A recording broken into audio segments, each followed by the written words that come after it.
I think we saw a championship team tonight.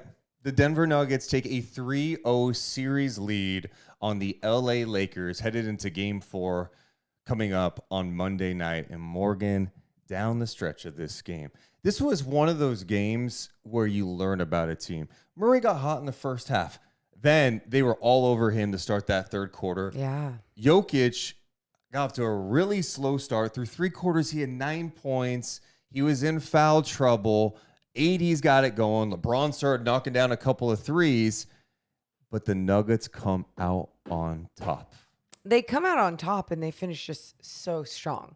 I think that's what was so impressive about it was the way once they built that lead and felt like the stronger team, they just kept going. And it was what's exciting to see is that, like you were saying, Jamal Murray, it was hard for him in the second half. The Lakers did a much better job locking him down. Schroeder being on him. I mean, super tight. Well done. Good defense by him. But then Jokic appeared. You know, you didn't see him much because of his foul trouble in that first half. And a lot of his shots, they just weren't going in the way that they were coming off his hand. And the way that they went in that second half and the way that he got people involved, it just looked like Denver Nuggets basketball. And that looked like championship basketball. They look like the team that's going to advance. And they will advance. Duh. Breaking news at this hour. But I think the other thing, too, that jumped out to me about tonight is I think Michael Malone's got to be laughing a little bit. It's because so much was made of Rui in that matchup in game 1. And like, oh, made life a little more challenging. Slow start.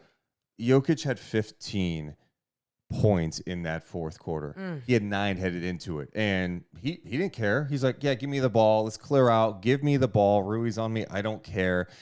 There was a stretch where the Lakers went super small. Rui was at the 5 where I'm scratching my head at going, how the hell is this even happening right now? Like, Jokic just like kept attacking. When AD wasn't in the middle. He's like, all right, thanks everyone. And then once AD was back in there, they were still the matchup. And at that point, Jokic was feeling it, he had some unbelievable passes in this game. And then the Nuggets were making the extra pass, right? It wasn't that Jokic had 17 assists tonight. His assist numbers were kind of low for Jokic. He had 8, but they had 30 as a team, and they only had 6 turnovers in the game. I mean, we're watching a game where Michael Porter has 6 assists. Yeah. Bruce Brown was big. It was just really impressive to see them, even though Jokic didn't have his crazy 50, 20, 10 game, that he was so impactful, especially late. It looked like a team win, right? Total team win. And we've seen this Lakers half-court defense show some dominance even throughout these losses, you know, where that's what a lot of people were talking about, especially after game 1, was, oh, man, what adjustments are the Nuggets going to make after this Lakers half-court defense really slowed them down? If they're not pushing the pace, what are they going to do?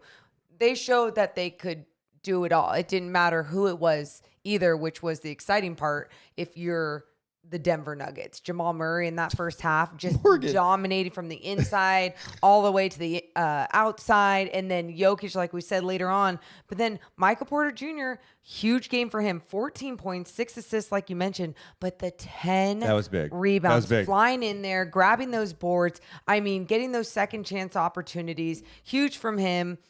Bruce Brown, again, off the bench, big game for him, 15 points. This is what you want to see from the Denver Nuggets. Just that team style of play where everyone is making an impact. You rattle off a couple of guys. I want to mention Bruce Brown because you mentioned the 15 points. He also had 5 rebounds, 5 assists. Great. Wonderful. Off your bench, playing, and he closed tonight too. He closed this game tonight. Jamal Murray, those 30 points he had in the first half, he ends up finishing with 37 points, 7 rebounds, 6 assists, a couple of steals too. But more in that, they threw everybody on him. D'Angelo Russell, that's cute. Cooked. LeBron, didn't matter. Schroeder, it didn't matter who they put on him. He was getting buckets in that first half. There's certain guys in the league who get hot, and you're like, he's never going to miss. He is in that category. It's like, you know, when Klay Thompson gets it going too, it's similar to me. And I love it because Michael Malone knows it. He mentioned it after last game. He's like, oh, once he gets going, that hoop is just a hula hoop for him. And it's so true. It's like, it's just muscle memory at that point. He can be anywhere on the floor, start knocking down his shots. And But here's the thing about that. When a player goes off like that, it's very deflating. And I think the Lakers did a good job of staying in this one until the end. It wasn't Jamal Murray going off, but it was just everybody adding in. Jeff Green, we talked about this while watching the way that he was defending AD. He made AD tired. He made him work. AD work. Aaron Gordon did not play in the fourth quarter. Right. Jeff Green played the entire fourth quarter. And there was like a key play late where he was just battling the hell out of AD. They were getting all tangled up. And then I think it was a Lakers miss. Going down the other way, AD was just an awful foul. Already in the penalty. They were down 10 at the time. Game still kind of in reach. He did that at the half court line. It's like, what are you doing? Yeah, it was just those two plays. You're like, wow. Did Jeff Green, this old man, come in and he just battled his ass off, and he hit a big three. That's the thing tonight. I felt like the others stepped up. It was the first half was a Murray show.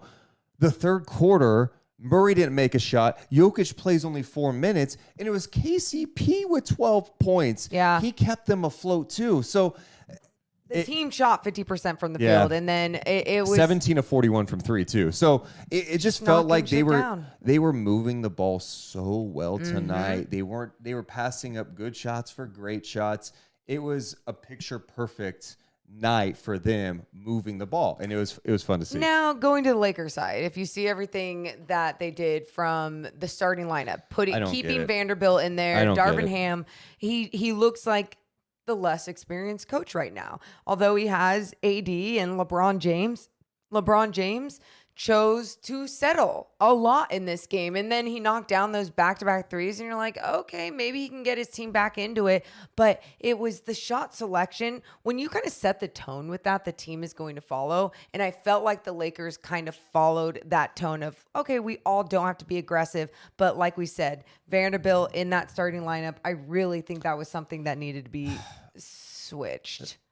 That's the one that jumps out to me most at this point, because you can make the case Russell, he wants to keep him in there to space the floor, and he can get hot. Sure. And we've seen D'Lo get it going, even though defensively hasn't been good. Russell tonight, by the way, 1 of 8, finished with 3 points, and he played only 20 minutes. Right. So you can play him 20 minutes.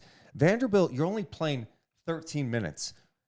And they are not defending him. It's becoming more apparent than ever that they're just shading off of him. There's no point to them to defending him. So why do you start him when Rui has been effective in this series? Rui Hachimura has had some really nice moments. It's not perfect, but he's a better option right now than Vanderbilt.